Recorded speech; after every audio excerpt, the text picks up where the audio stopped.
And now, prepare your ear holes for penetration as we bring you another great podcast from the Poop Culture Extended Universe.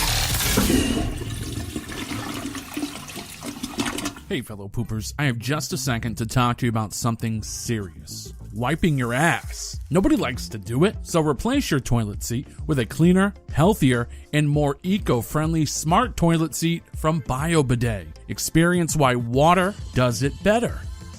And if you're a retro 90s hippie like me, look at it this way. Your clean ass saves the environment. So here's what we do. Visit friends of the show BioBidet's new Kickstarter and pick up the new Slim 2 Smart Toilet Seat. It's the ultimate bathroom upgrade. I know, we're guys. We don't do that frilly bidet shit, or it's too expensive, or I don't live in Europe. But that's where you're wrong. BioBidet has changed the game and brought clean asses to the masses. Guys, this is the one time the saying, dive right in and get your hands dirty, should not apply. Visit BioBidet now at biobidet.com. 1, 2, 3, 4. Poop culture, yeah, poop culture. Poop culture, yeah, whoa. Poop culture, yeah, poop culture. Poop culture, yeah, whoa. Poop culture, it's culture shock. Listening in and make the world rock. Laugh and cry and cringe and bust with a Mancrush. Poop culture, yeah, poop culture. Poop culture, yeah, whoa. Poop culture, yeah, poop culture. Poop culture, yeah, poop. Welcome back to our weekly swirl around the bowl with the Poop Culture Podcast. This week, fellow poopers, we are joined by Alan from BioBidet, our sponsor for this episode, to talk about bringing clean asses to the masses.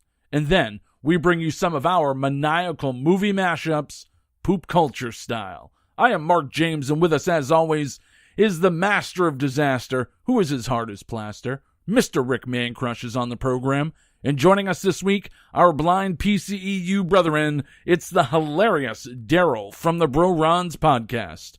Fellas, what is new this week in the PCEU? Excellent. Clean asses to the masses.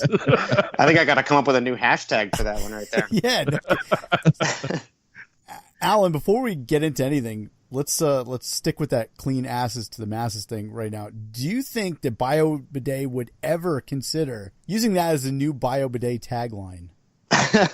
Bringing clean asses to the masses. It's kind of run through several layers of marketing, but we'll have to look at that one right now.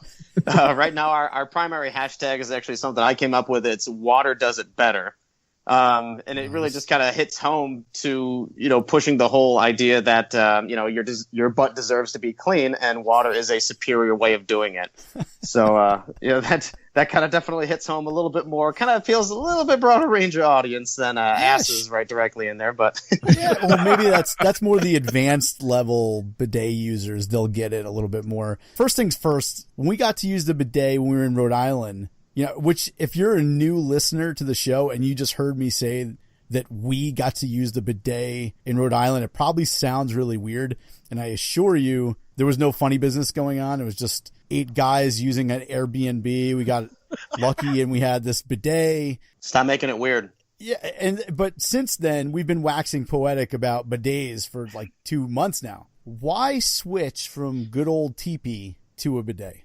Well, I mean, straight up, it's a better way to get you clean. I mean, it's really nothing any more simple than that. I mean, even my very first use of being interviewed with the company, I mean, it took me 5 days to work up the courage to actually try the bidet that's installed in the toilet in there. Did they make you do it in front of them? Is that no. part of the interview process? Yeah, but you can't break eye contact. Nah, I'm going to lie. Even my very first time was 50-50, terrifying and exhilarating. Okay. I mean, like, I don't know, do I clench? Do I pucker? I mean, I've got no idea. I mean, but ultimately afterward, the experience was, okay, I guess, I got to wipe now. So here's the test. Here's the real moment. And then sure enough, hey, I'm perfectly clean. So that in itself right there is the fact that you can take 95% of your poops and turn it into a one-wipe cleanup. I mean, that's amazing right there. Saves money on toilet paper. You simply feel better. I mean, it should really sell itself after you simply have tried it. We just want people to try it. And that's deja vu right there. Is that right, Mancrush? Oh, yeah. I was thinking of the same thing. This is exactly what the 8 of us all said, is almost word for word what you said. It is a life-changing experience the first time you bidet. Oh, yeah, most definitely, yeah. Everyone was so apprehensive about it. Like when we found out there was a bidet in there when we first all get into this little Airbnb, we were all like, yeah, I'm going to try it, but I don't know if I'm going to try right away. We were all waiting for that first guy. Well, when you saw Alex drinking from it, that didn't help. Oh, jeez. This is the weirdest Kool-Aid dispenser I've ever seen, guys. This is weird. And by the time we all left Comic-Con, we all said the same thing. You know, once you go bidet, you never go back. Yeah, and it really is something that you need to. It is something you need to feel and experience. And I mean, you know, and a lot of people do have the misconception of it. You know, we do try to present it as a smart toilet seat, because when you hear the word bidet, you think of that standalone fixture, something that's foreign, it's European, it's Asian, it's a porcelain heavy $1,000 thing that needs to be installed by a plumber next to your toilet. You need to revamp your entire bathroom. That's not what we got. We have smart toilet seats. These can be mounted onto your existing toilets that you already have. You know, so like no new plumbing, no new anything. You just put it on there, and now your existing toilet has a bidet function. So we're really trying to push this idea that it's a smart toilet seat. It's attachable bidets, as opposed to just that misconception that a lot of people have, where it's just a huge, heavy thing sitting in your bathroom. Yeah. Right. So it's interesting that you say that. We did poll some of our listeners, and I got some questions, and I think just going through these questions with you, it'll answer a lot of various random questions. Sure. First question that came in, it was from David Mobile, one of our longtime listeners, said, will the water go inside his anus like an enema? Not if you don't want it to. That was the second part of his question. If not, could he make it happen? Yes, there's we have over 20 different models at biobidet.com. Oh my God. And they're almost like different pairs of shoes. They're all going to feel differently. They're all going to have different pump mechanisms on them. You know, when you think of a stream of water spraying directly at your butthole, people think like fire hydrant and oh my God, this is going to hurt. Well, it's not fire hydrant. It's more like a super soaker. So, it's designed to clean you off. And yes, there are certain bidets that do have an enema-like function, where if you were to relax, it can help you relieve constipation. It can alleviate hemorrhoids. And honestly, there's a lot of people out there that have Crohn's disease, IBS, very serious issues that make such a simple thing as pooping a literal pain in the ass experience. Yeah, seriously. So I mean, these things aren't a luxury item to them. They're a necessity. They need these things. You know, we field calls from customers that they say, hey, my thing's, out of commission or whatever, can you fix it? Can you repair it? And they literally say, I need this thing. Mark went through something like that a couple months ago, and it was disastrous. Now, if you had something like this, would it have been a lot easier? The first time I used the bidet, that was my first thought, was if I would have had this 3 months ago when I went 12 rounds with a bout of anal fissures, it would have been a game changer. Oh, wow. Yeah, if you ever get an anal fissure or anything, go ahead and get a bidet. It's going to be heaven on earth. I've had 12 hard shell tacos from Taco Bell. I mean, that's got to be similar, right? Oh, it's on its way then. It's coming. So the one that we used in Rhode Island, and this was something that we all talked about for months, it had like this laser guided anus detection system, otherwise known as a LG ADS, I guess you can call it. But what? That sounds like a missile. Why would you it didn't really have that. But when you sat down, it didn't matter where your ass was on the seat. It nailed you right in the bunger every time. And like I said before, we were really apprehensive going in. But like you hit that button and that first squirt got you right on your ass. And we were like, holy shit, are the BioBidets that accurate? Or was this thing just, I don't know what brand that was. It might have even been a BioBidet. I don't know. Sure. Our electric models are going to have nozzles where you can adjust them forward and back. But I mean, there really is no kind of, motion sensing thing on them. Ultimately, that's really up to you and how you sit on the seat. You can kind of shift your weight around, move left, right, forward, back a little bit so that the user is really in a lot of control. And as always, if you're in a panic, there's always a stop button right there. So, I mean, you're pretty much safe. We did notice that the first time I sat down on it. Just everybody take mental note where the stop button is in case you're a little kept scared. Going, and I thought there was a timer on it. I'm like, yeah, surely this is just going to squirt me in the asshole for like 20, 30 seconds and I'd be done. And it just kept going. And I was like, oh man, do I have to hit this again? And I think everybody that went in had the same issue. Every single one of us did the exact same thing. Everyone Matter of fact, we had one guy who will remain nameless, sat in there for 20 minutes at 4:30 in the morning and just got a nice little Mike from massage Video Rangers. from the warm water. Once you pass the 5-minute mark, you might just be playing with it at that point. I'll be honest.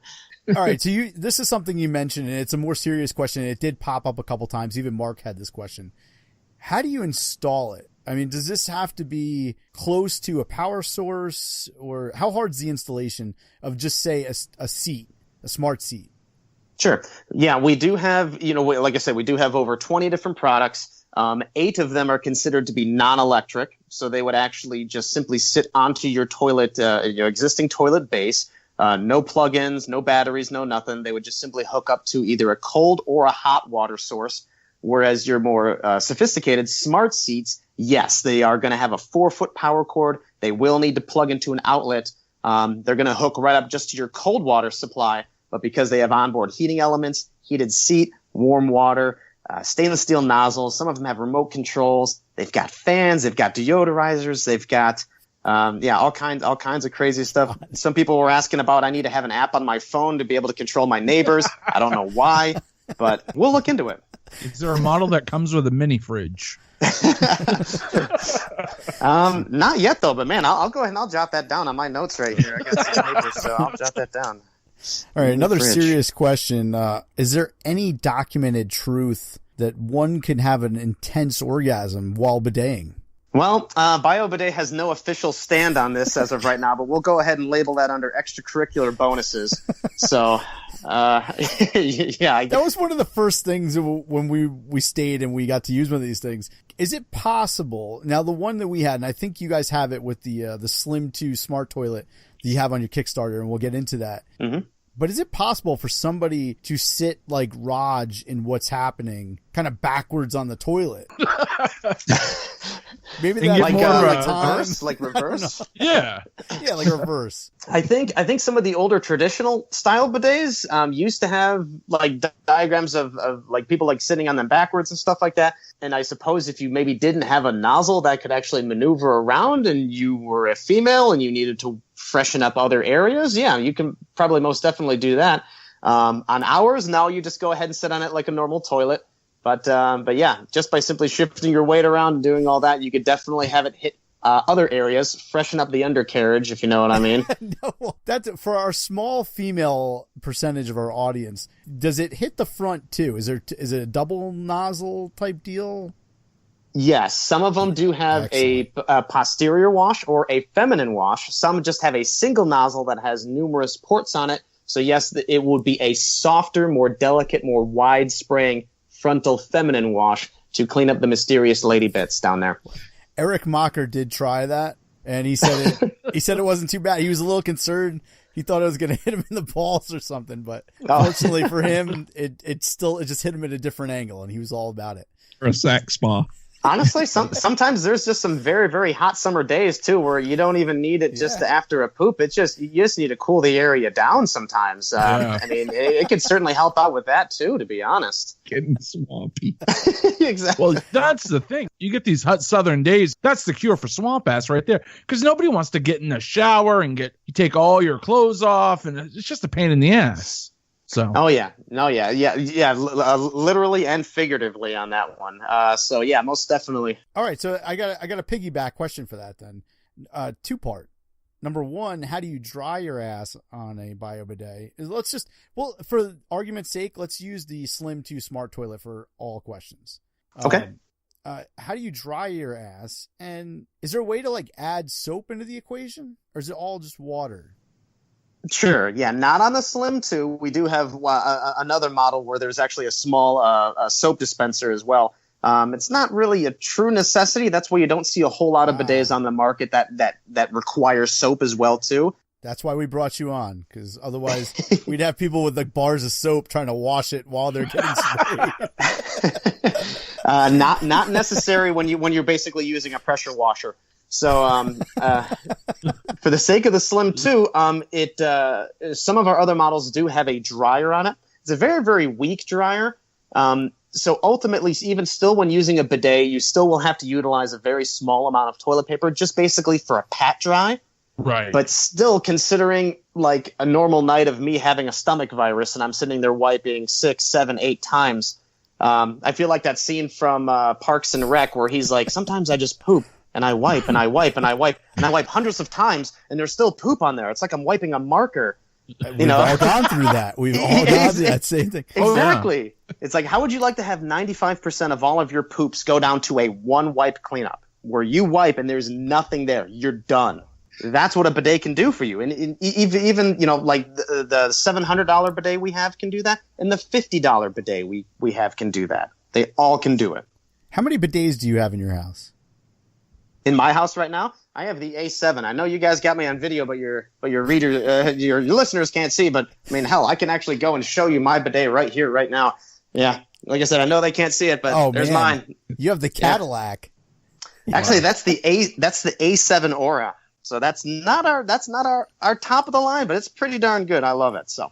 All right, you showed us your bidet, but will you use your bidet live here on the show? You're not picking up audio or video on this, are you? I can't see it anyway. Okay, good. Okay. No, here's a question it's like, this is kind of weird to me. Like, you have people come over your house, right? We were all in this thing, and we're all guys, and we're all like fucking around, and we all use the bidet or whatever. But when you have like your normal friends come over, does it feel weird that they're using your bidet? Do you send them to a different bathroom? You're like, no, you get the peasant room. Oh no, I mean, this one's upstairs in my master right now, nice. And I'll say, no, you can't use the main one on the main floor. You need to get your ass up there and try that bidet, just because I want to convert people. So, it's like communal bidet. Exactly, it's like you need to be baptized into the realm that is bidets. But I mean, it's like what you said. You know, there are some things that you experience in life where it's like, wow, this is a true game changer. This has totally changed my perspective on things. This has blown me out of the water. You know, for some people, it's food, it's an app, it's a video game. You know, whatever. It's a car, it's a trip. For this, it's as kids, we're never shown any other way to clean ourselves in the bathroom, right? Right. You go in, you take a poop, and you keep wiping until it's clean, right? We're never given any alternative. This is the superior alternative to wiping using a smart toilet seat. Absolutely. Like we talked about this a little bit earlier. Like, most of our audience are males. A lot of them think that, and that's why we had you on here, because I think it's important that they learn that it's not just for females. Because a lot of guys are like, bidet, like, Deep inside, we're all secretly curious, like, oh, is it going to work? But we'll put that all aside, because I think now you've answered enough questions about that. But this can keep everybody thinking like, you know, macho or whatever. Oh, I got a bidet. And they could tell their friends how much money they saved with their bidet. So on an annual basis, how much money do you think somebody would save just with toilet paper, not buying toilet paper? Sure, just with toilet paper. And I'm actually, you know, I'm married. I have 3 children, and I have a 4th one on the way. Whoa. And over the course of, thank you very much. Looking at our expenses, me personally, and showing that we can reduce our toilet paper use by 75%. Whoa. Even my 7-year-old daughter and my 5-year-old daughter can use the bidet as well too. Very simple and easy to use, even great for kids, for potty training as well. We can save about between $140 to $200 per year on toilet paper alone. And how much does the Slim 2 Smart Toilet cost? Right now. The Slim 2 right now on Kickstarter, a basic pledge, super early bird is only $169. It would pay for itself in a year. Yeah, that's incredible. You have to jump on. Now, you guys are killing it with that. Your Kickstarter, you've already made your goal. You Oh guys my have God, done yeah. over 100K. How many are left at those prices, and how many days are left that people have to get in on this? We are actually pressuring our manufacturing plant right now to make sure that they've got enough and are making enough to meet demand. I just made the social media post earlier this morning, if you follow us on Twitter and Facebook, that we just hit 100,000, which is basically 400% over goal. Our goal was 25,000. We're at 100,000. So awesome. Last I checked, we had 485 backers. That's probably 500 backers now. But yeah, we will, even if it ends up delaying shipment just a little bit, maybe an extra like 7 days, 10 days. No, we will absolutely fill every single order for our great new Slim 2. So you literally are bringing clean asses to the masses. Cleaning asses and taking names, if you've seen any of my. Yes. Well, we've both been cleared. Mark's his wife said that it was okay to get one. I'm probably going to get one too. My wife said we have to do something with our electric to make it a little bit closer. And that's one of the things we wanted to ask about the installation or whatever. But if you have anything else to add, if you want to drop the links or anywhere they can go and find this stuff. Sure. At BioBidet, we believe that simply #water does it better. We really want to introduce and educate as many people as we can about this, hygienic and healthy alternative to using toilet paper. So as much as possible, we simply want people to try it, be open-minded, give it an honest shot, I pretty much guarantee you once you feel it and experience it and literally stand up and start walking around afterwards, you're going to feel it and you're going to notice it and you're going to have that eureka moment of, oh my God, where has this shit been all my life? So. Stuck to your butthole. Yeah, literally. I mean, just the skid mark epidemic has been terrible lately. I mean, it's, Go to biobidet.com, and everything that Alan said is 100% correct. The only reason I'm not using one is because I don't have one yet. But once I get the Slim 2 here, clean asses to the masses in the Mancrush household. And I appreciate you coming on, answering questions for us. It's been fun. And hopefully, more listeners will get it. And it's one of those things that sounds funny, but it's serious at the same time. We're not fucking around. Like, it's real. Like, when we used it, you should get on it. We're not just kidding around. It's real. Again, like I said, I work for the company, and like I said, it was weird as hell for me for the first time too. So, but I experienced it. I realized the change. Got it from my family here, and we're all, experiencing the benefits, and we just simply want to crack a joke with everybody and also say, hey, this is real. Go try it, and it's awesome. Oh, it's weird as hell the first time you have sex, too. But it feels great, and you keep doing it. So it's like the bidet. Same thing. It's the exact same thing. Perfect analogy. All right. Excellent, man. Thanks a lot for coming on, dude. I really appreciate it. I know you're on your own time, so I don't want to keep you forever. Have a great night. Awesome. Thank you, guys. Bye-bye. Thanks a lot. Bye-bye. Life is a mystery. Confusion is all around us. The truth is out there, but you won't find it here. Maybe it was the ghost of an alien that worked for the government. You remove the alien anal probe out of the story, and it probably wasn't this guy's worst Saturday night. Welcome to Hysteria 51, a weekly oddcast of conspiracy theories, mysteries, and the unexplained. All viewed through skeptical eyes and the blurry lens of a beer bottle. Listen to Brent and John make sense of it all each week by subscribing. Find us on iTunes by searching Hysteria 51 or anywhere else fine podcasts are sold. Well, fellow poopers, we had so much fun last week mashing up the decades in our 1984 versus 1994 showdown. It's got us wondering, what else can we mash up here? We were thinking about Darel's testicles, but we decided on movies instead. Too much pleasure. So here is our showdown of maniacal movie mashups. What we decided to do is we're going to take different movie titles from different decades, different genres, and throw them together to make a brand new movie. What do you think about that there, Mancrush? It's an excellent idea. You know what? I want to preface this. Before we even go into that, we did a little contest last week. Just speaking about the mashup, the January 84 to January 94. We had a lot of people voted on Twitter, And we were the winners. So January 84 overtook January 94. And for those who listened to the episode last week, there was a little bet on the line whether Mark would lose his facial hair or Bo would lose his gigantic beard. Since those guys lost, Bo took the beard off. And if you want, those pictures are actually up on Twitter. You'll probably have to do a little bit of digging around, or you could just go to @BoBcraft and you can see his before and after. It's pretty astonishing, the difference from one side to the other. But yeah, getting back to this, basically what we're going to do is we're going to take two movies and we're going to mash them together, but the names have to complete. One example would be like A River Runs Through It. So it would be like the movie River Runs Through It with the movie It combined. It's a little bit of a confusing one, just first one off the top of my head. And we take those and put them together, and now you formed a new movie about two brothers who love fly fishing, and they teach Pennywise the Clown how to also fly fish with them instead of killing motherfuckers or some shit like that. So it's going to be something like that, and we'll just go and we'll just do it showdown style. So we'll go bing, bing, bing right around. Mancrush, you go first. You start us off. All right. This is one that DJ from Just in Time popped in there, and it was just, I swear to God, on that line, we both like put it into the chat almost simultaneously. And there was one, I think you and I had one, Mark, that was the same as well, but that's Friday the 13th.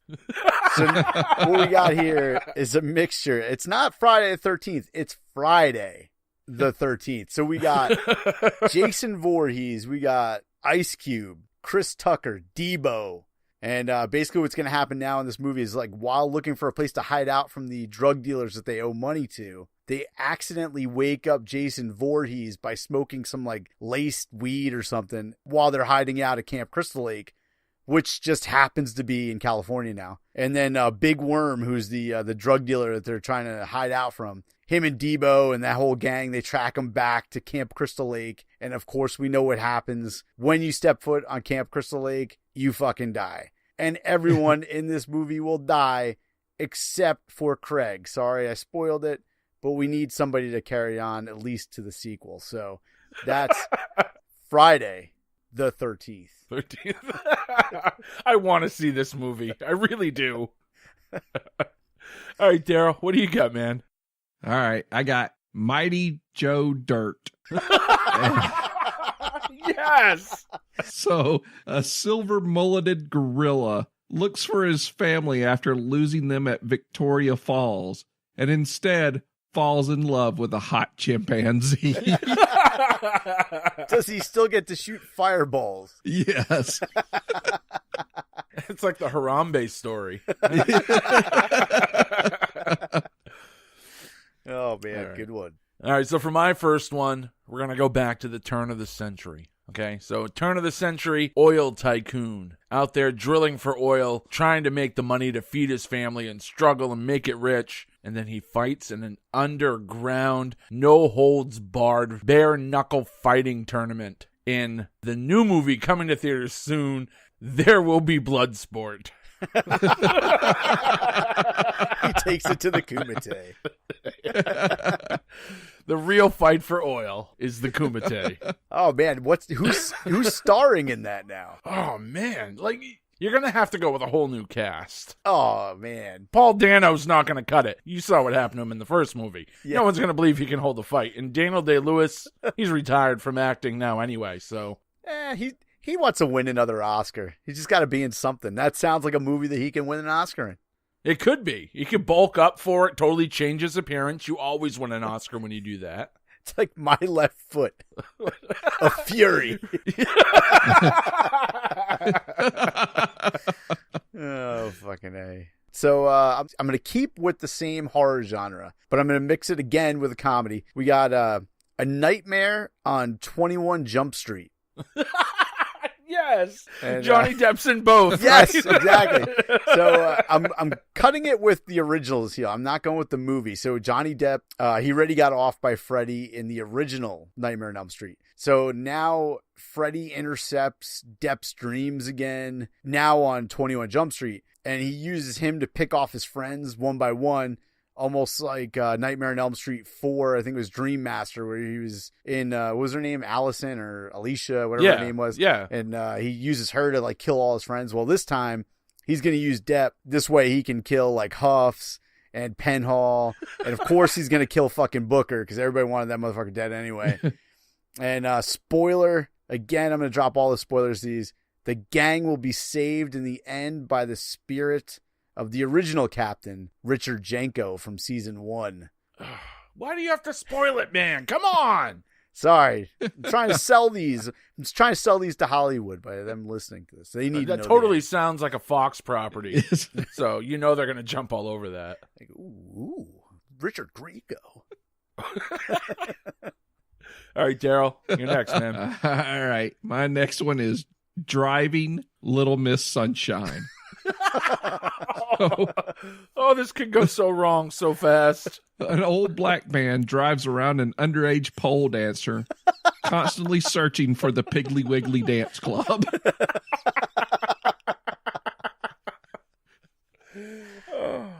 Now, man. Where does Steve Carell fit into this? I haven't thought that much. I haven't thought it through that much.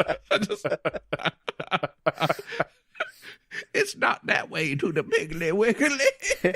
He threw away the child. Yeah. And the black driver took the child, made it into a stripper. I gotcha. Ooh, this is a deep movie. Yeah, it is. All right, Mancrush, you're going to like my next pick because it stars one of your favorite actors, Mr. Sylvester Stallone. Oh, very nice. Training to be a fighter. And on his way back from a gym one night, his car breaks down. So he stops to use the phone at this old abandoned castle where, surprise, they're having a giant party, and he gets taken in and kind of abducted by transvestites from outer space. In the new movie coming soon, The Rocky Horror Picture Show. Oh, God. There's no easy way out. Short walk home. Damn it, Rocky. All right, well, you're going to like this one then. And in this one, there's 3 in this name. All right, so we got Breakin' Bad Boys. First of its kind, we're going to have a story of Mike Lowry and Marcus Burnett, who are the Breakin' Bad Boys. And they're 2 breakdancing champions who get mixed up in the meth game. And after being discovered while breakdancing on the mean streets of Miami, Mike and Marcus team up with Walter White and start making the blue glass. Because it always leads to meth. And shit just goes awry from there. So we got Breakin' Bad Boys. I would pay to see that. So would I. Fucking Martin Lawrence breakdancing. Hell yeah. I'd pay to have somebody come up with better ideas for me just for this thing. So my number 3 is Throw Mama from the Train Spotting. A group of young men endure the mad hijinks of an elderly heroin addict while trying to find a way to throw her ass from a train. Oh, man, if I had a penny for every time that, you know.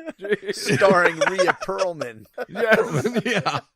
Right, because Andy Ramsey's gone, so you Yeah. got to have somebody. Rhea Perlman would. She's got to be she'd ugly. knock it out. Yeah. Yeah. She could definitely do a fucking heroin addict, I think, too. An old, elderly heroin addict. I think that works perfectly. Well, she could pull it off a hell of a lot better than she could pull off a young heroin addict. I don't think she's ever been young. Just look at her. She wasn't young when she was on Cheers. No. No. She's got that Benjamin's Buttons disease. Yeah. She's like Charles Bronson, always looked old. He did. Yeah. He looked old in The Great Escape. Oh, he was on an episode of Gunsmoke, and he couldn't have been more than 25, and he looked like he was 70. Poor bastards. There's a lot of people like that. And another one who's everyone loves is Betty White. And I just saw her I watched some old TV game shows, and this one was from 1978. Yeah. So she's in her 90s now, so she was probably like in her 50s, but she already looked pretty old then. So, man, the poor lady. She's always been old, but she's a cute old lady. Right. We can't throw Betty White from the train. You got to throw Rhea Perlman from the train. Right on. Oh, no. I'd throw it in her pooper, but I wouldn't throw it from the train. Oh. No, but why not? Everyone else has. Wasn't aware of this. Nor was she. All right, so for my next movie, this one, we haven't had a family film yet. And, I have kids, you guys have kids. We'd like to sit down with our family, especially during the holidays. Throw Mama from the Train Spotting is not a family movie? No, it is not. All right, just checking. Very good. All right, so this one is starring Tom Hanks. Everybody loves Tom Hanks. And it's a holiday movie about the spirit of Christmas and murder on the Polar Express. Nice. That's so fitting to that movie, though. It looks like a murder should happen on that train. It probably did. They're just not telling you that part of the story. Director's cut. Who gets murdered? It's almost like a Clue mashup. I could see like a Clue thing going on in there. Well, hence Murder on the Orient Express and the Polar Express. Hence the murder mystery element. Ah. Who gets murdered? I think all of them, really. And who murders them? The train when it goes off the fucking cliff. Tom Hanks is a ghost the whole time. Oh, you spoiled the fucking ending of that, too. Thanks. Sorry. Jeez. Had to. He saw dead people. So I'm going to go with Little Romance. I'm going to mash up some romance over here with While You Were Sleeping with the Enemy.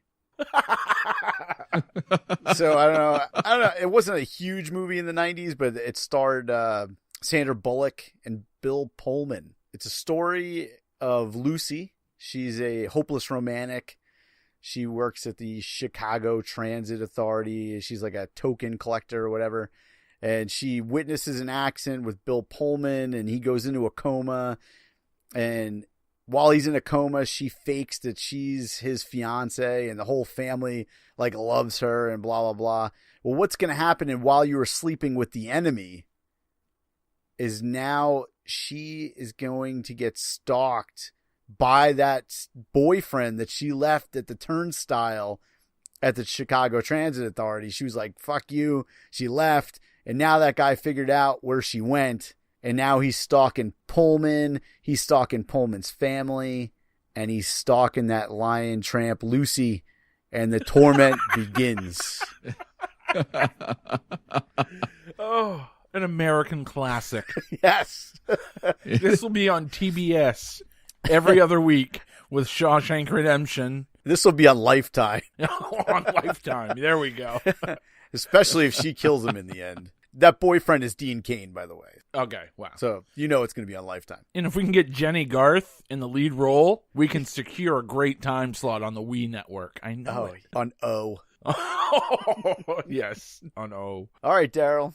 All right, next one is a 1981 classic starring Billy Crystal and Anthony Quinn. It's called When Harry Met the Salamander. All right, you're going to have to explain this one. Yeah. All right. An Italian police officer investigates the murder of a big-haired counterfeit orgasmer while being constantly annoyed and questioned by an annoying fuzzy-haired Jew. Yes. What she's having. Oy vey. Excellent. So now the romance is coming up in this draft. I like it. We got away from the horror. It's kind of shifting. It's going back and forth. We had actually a few in a row with drugs, with weed and meth and heroin. And now we're going more to the drama. Maybe some action. I like where this is going. Well, I'm going to take all of those and wrap them all up into one movie right here. Because we haven't even touched into the teen melodrama selection. No. So I'm going to bring back John Hughes. Everyone loves John Hughes movies. Of course. But this time, not only do they sit in detention, but things go horribly wrong when a fight breaks out and the Breakfast Fight Club. But you don't talk about the Breakfast Fight Club. Oh, sorry. We don't. Sorry. So no, for real, you could talk about it. We can? Are you sure? Yeah. Did we get the proper clearance to talk about just the go Breakfast for it. Fight Fuck Club? it. Just go for All right, it. fuck it. Breakfast Fight Club. They're all in detention. You know, someone's pissed off. Your lunch looks better than me. Or you're a fucking stupid jock. Your cunt stinks. You know what I mean? A big fight's going to erupt. And, of course, Bender's going to come out the winner. Because, my money's on Emilio Estevez. He's a state wrestling champion. There's going to be 2 hits. What are they? Me hitting you and you hitting the floor. Yes. So that's how it's gonna go. But you know what? Emilio doesn't carry a fucking blade. Okay. The fight should start after bitch tit steals somebody's lunch. And Ali Sheedy puts a little extra salt on it for them. She does a Mr. Fuji and throws that dandruff in people's eyes.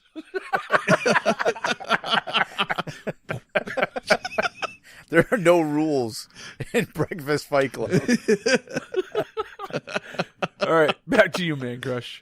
Okay, all right. So I'm going to mix up a couple different genres on this one. So this is going to be a movie with, and we just mentioned this guy not too long ago. It's a Death Wish Master. Oh, jeez.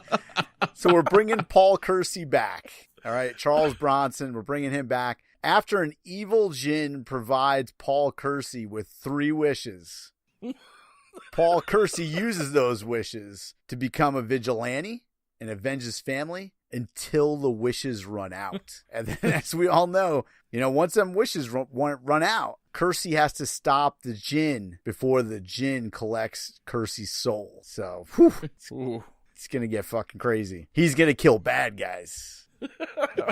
I wish I would have had time to put this much thought into it. I didn't even smoke any weed. What the hell, man? You're missing out. Wow. He's going au natural. I mixed a terrible sequel to a Halloween favorite with another sequel to a stoner film. Oh, Jesus Christ. Oh, no. Hocus Pocus 2, The Rise of Taj. A young Indian college student teaches 3 dried-up old hags how to party and love while trying to finish his 8-year undergraduate degree. Hopefully he's better at massages in this one. Yeah. Oh, God, yes. All right, so here on the Poop Culture Podcast, we've had a lot of great guests on over the years, and a lot of them have been tied to the movie and film industry, right? Yeah. We're forgetting about one very important one, and that's Hall of Famer Lloyd Kaufman. Good one. And I really want to see his new movie. Return to Newcomb High School Musical. Oh, God. Yeah, I can't wait for that one. What is it about? I don't know. I can't even describe it. Lots of singing. Lots of nuclear waste. Nuclear waste and titties and singing and death and killing and punk titties. rock and titties. What more do you need? Oh, well, I actually heard that they were going to put some titties in it, but, Full frontal nudity. Yeah, and titties. Sounds like an excellent choice. Right. All the while they're singing. I can Right. repeat it. Oh, and they never stop. Oh, God. That's fucking horrible. You can watch Lloyd's it a on crazy guy. because there's titties in it. Lots.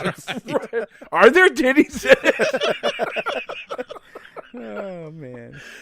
All right. Well, speaking of titties, and this is a woman that came up. I don't know if it was the last episode or 2 episodes ago, but we talked about her film career. And the new movie is Chasing Amy Fisher, the Long Island Lolita story. Except now, it's all different. All right. So we got Chasing Amy Fisher. Is going to be about, we're going to have Holden and Banky. They're the comic book artists. Everything's going great for these guys until they meet Alyssa. And then Alyssa is going to get into a relationship with Holden, but then she's going to have an affair with Banky. And one day, Banky's going to find out, and he's going to show up at Holden's door with a gun. Then the story gets ugly.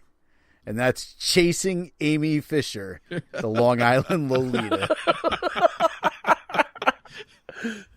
It's going to be the big comeback movie for Affleck. Yeah. he has to have a comeback movie like every 5 years because he does a good movie, then he does a couple of shit movies, and everyone hates him again. So then he's got to do the comeback movie, and everyone's like, "Oh, okay, he's good again." Well, his and role then he does a couple of more shit be movies. Pretty tough. It's going to be like a mixture of Holden and Joey Buttafuoco. He's going to be playing both roles. So he actually his name in the movie is Holden Buttafuoco. Oh, all right. This is the last one I got here. It's the A Team, America World Police. I have no idea what it's about, but I pity the fool who doesn't watch this. I pity them. Pity the fool. Man, I love it when a plan comes together. All right, so for my next one, we talk about all these great, iconic 80s and 90s movies here on the show, and one that always comes up is Die Hard. Yep. And they've done so many sequels to that one, and I'm finally glad that they're going in a little bit of a different direction. And now that John McClane has, saved the world several times over, he's pursuing his musical career. Good for him. It is, because, as we all know, Bruce Willis, thriving musician himself. So decided to work that into the character of John McClane. And when finally things erupt for him and he gets all the accolades and the girls go crazy, you can see it all in the new movie, Die Hard Day's Night. Did you ever see him sing the song? I think it was from before Moonlighting. It must have been like a while before it. And he did Under the Boardwalk. Oh, yeah. Yeah. Talented fellow. I think his blue jeans may have been painted on in that video. They could have been. I'm not sure. That might have been the first instance of body paint. He's got a big pecker to put away. All right. I got... where do I go from here? All right. I'm going to throw this one out there. It's a little bit different, a little bit old, a little bit new, put them both together, and we get Jurassic Boy Meets World. Okay. I got to hear what this one's about. This is a new theme park that's, it's built on the original site of the original Jurassic Park. But this time, they've created a genetically modified hybrid of an ultra annoying, whiny adolescent Corey Matthews. What Savage was that? It wasn't Fred Savage. It's the other Savage. No, what the fuck is his name? I don't know. I have a penis, therefore I am a boy, so I did not watch Boy Meets World. You didn't watch Boy Meets World? No, hell no. What do you mean? You have a penis. It was a fucking show for like teens and shit. For 15-year-old girls. Oh, yeah, girls. No, that was Girl Meets World. That's the new one, not this one. I came up with one more. A group of valiant crusaders perform fellatio on everyone they meet in order to find the Holy Grail in Boogie Nights of the Round Table. Oh, nice. Well, they all put their swords in, Since you're going there, I gotta dispel my Boogie Nights right now, and that's 40 days and 40 Boogie Nights. Nice. Vampire porno. Yeah. No. 40 days and 40 nights. It was a, what the fuck was that dude's name with the fucked up hair all the time? That was 30 days of nights. You're thinking 30 days.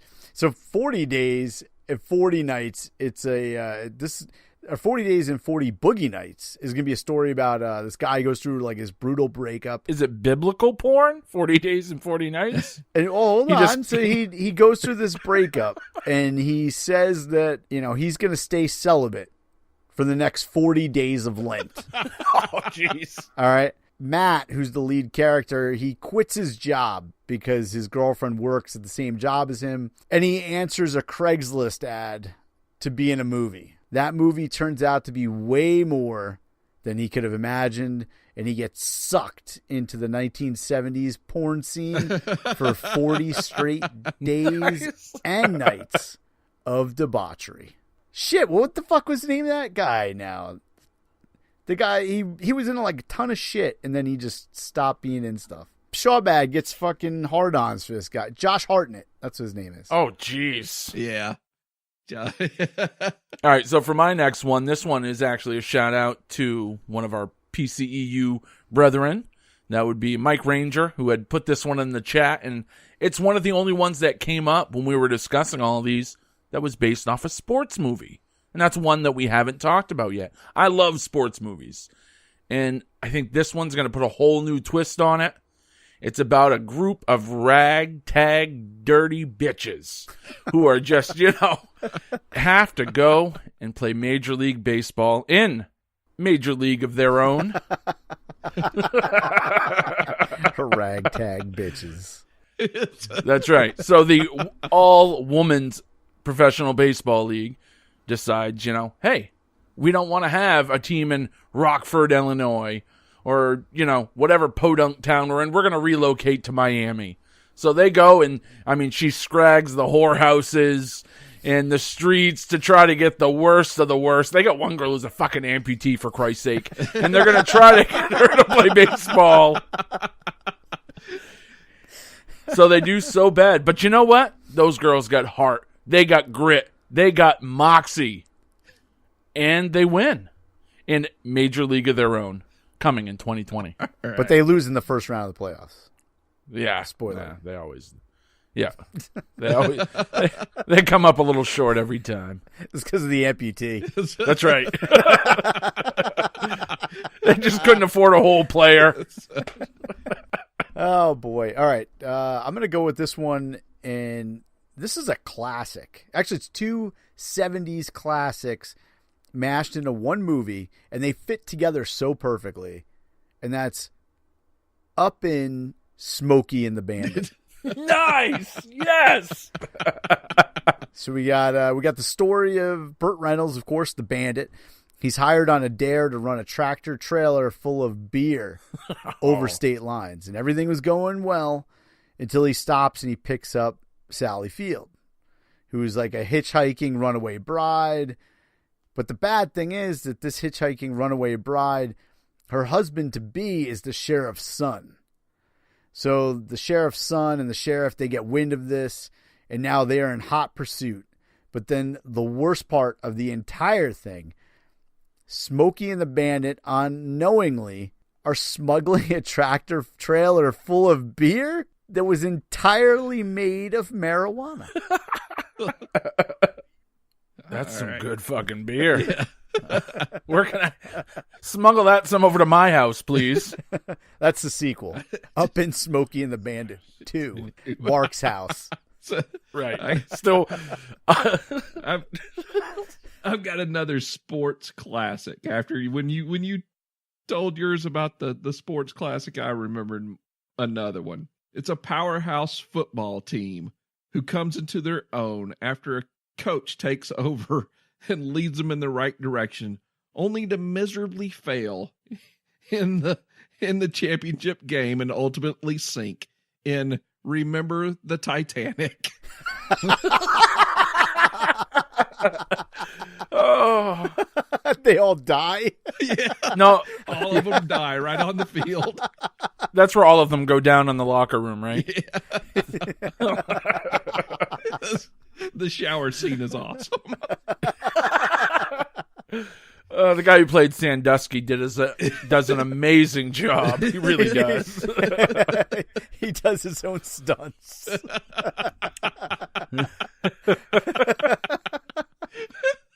All right, well, coming soon to your theaters, Kevin Costner, Academy Award superstar Kevin Costner, bringing one of his most beloved characters back to the silver screen, Lieutenant John Dunbar, in Dances with American Werewolves in London.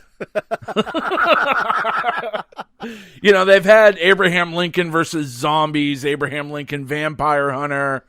So, they're mashing up horror and classic cinema. So why not Dances with American Werewolves in London? Yeah, fucking bring it back. Especially after the travesty of the whole Paris shit. Right. You got to fix the franchise. Yeah.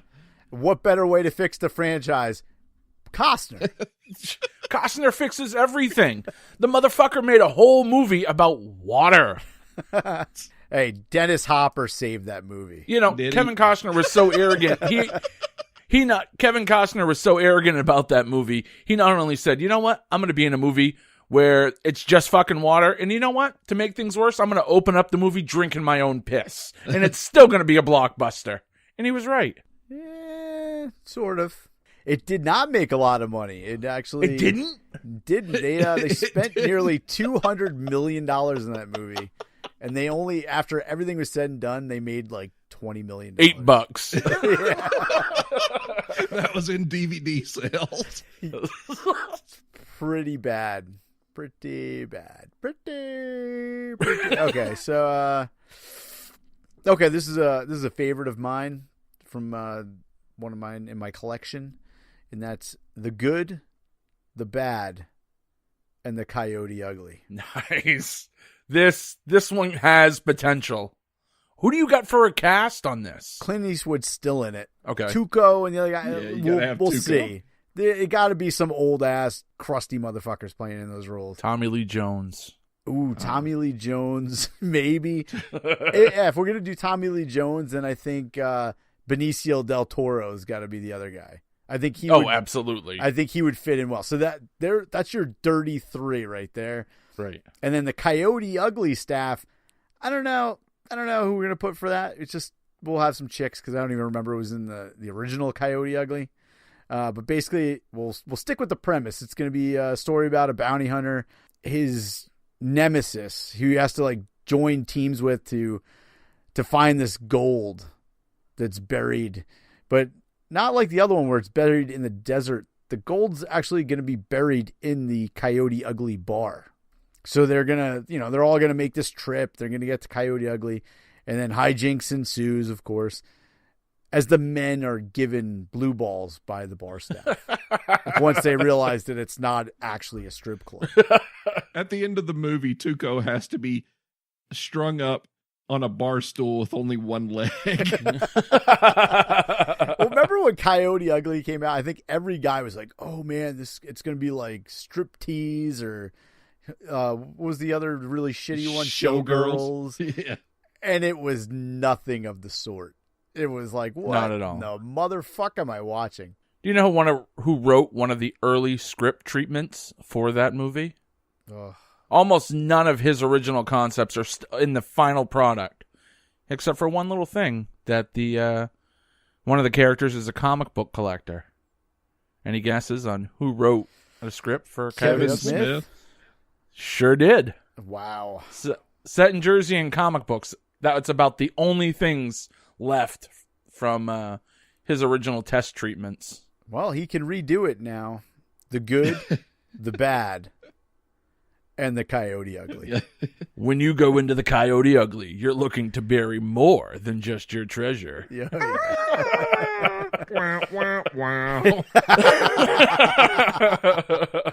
There must be tits in this movie. It has to be rated R too. I won't watch a movie unless it's got explosions, car chases, and titties. That's right. That's not necessarily in that order. Do you throw on those big glasses when you're watching this? He's zooming in and shit. His wife's like, "What are you looking at?" Nah, nothing. I was nothing. Do you guys have any other hangers you want to throw out there you had left over? I got one left, and I think this is a good way to end it because, I think this is a good way for me to end my picks because it's bringing together two classic comedy movies that I love, and it's really about, a bunch of friends getting together after all of these years to finally have one more great bash like they did so many times in college and kind of like we do every week here on the Poop Culture Podcast. So next time you're ready to go to the theaters, make sure you go out and put your shekels down for Animal House Party 3. Because this time somebody's getting married. They don't necessarily know who yet. They'll find out when the night's over. But Animal 2 weeks in a row, House Party 3 has been brought up. It's probably the first time that last week was probably the first time that it's been brought up in 20 years. Now it's 2 times in a row. It's probably the first time it's ever been done. Congratulations, Mark, for setting that feat. Hey, I've met one of my early goals for 2018. The House Party franchise is in the vernacular in the James household quite often. I own all of them. I've been a huge fan of Mr. Kid and Mr. Play for a very long time. I'm even going to go as far as I'm a huge fan of Class Act. Oh, God. Fucking awful. Terrible movie. Oh, the only one I have left. This is one of Mark's favorites that I put together here. It's Father of... House Party 2. No. It's Father of the Bride of Chucky. Oh, that's a great one. So we got a movie with Chucky, the doll. You know, he's the possessed serial killer still. He discovers the perfect mate, and he wants to revive her body into another doll. Unfortunately for Chucky, Steve Martin isn't ready to let his daughter go yet. And Chucky finds out firsthand just how shitty in-laws can be. Nice. That one's got tits in it. Father of the Bride of Chucky. There will be tits. Oh, There will be tits. I think I got one more. Morgan Freeman takes on the job of a principal at a school in the ghetto and cleans it up, only to find out he has multiple personality syndrome. In Take On Me, Myself, and Irene. He pisses all over himself. Yes. Oh. Where does this dildo come from? We got it in the teacher's lounge. That's what he carries instead of the baseball bat. Yeah, the big ass chick. I told you get to class. Floppy ass, flaccid cock, rubber dick. All right, fellow poopers. Now, I know there's a ton of these that you're probably saying, oh my God, I can't believe they fucking didn't say this one. It's so obvious. Well, that's where you come in. So hit us up on Twitter and post some of yours. I know there's some that we forgot. I mean, we had a list of, I think, probably about 250 when the entire PCEU all got into this. So we expect you, the listeners, to chip in. We want to hear what you guys have to say. Maybe our picks all sucked. Maybe you got a whole bunch of better ones. But hit us up on Twitter. We're also over on Facebook, or you can go over to poopculture.com, where you can check out all the past episodes of the Poop Culture Podcast and of all of the shows on the PCEU, including the Bro Rons podcast with our good friend Darel. Thanks for sitting in with us. Yeah, no problem. And I want to say thank you to Alan from BioBidet, our sponsor for this episode of Poop Culture, for coming on the podcast with us and really putting to rest all of the questions we had, and I hope our listeners had, about the wonders of using a bidet. And I can't encourage you enough. Go out there, go to BioBidet, visit them on Twitter at BioBidet, hit up their Kickstarter. And remember to go to our Twitter at Poop Culture. We are giving away another bidet this coming week. We'll put the contest out there. Just look for it. We've already given away 2. This is going to be number 3. We got one more after that. And like Mark said, remember to go to biobidet.com, click on their Kickstarter on the front. I don't know how many of these smart toilets are going to be left. You better get on it. Literally. So until next time, fellow poopers, a peace, love, light, and a joy. Have a great bidet, everyone. What you just heard was a podcast in the Poop Culture Extended Universe. For more great podcasts, make your way to www.poopculture.com.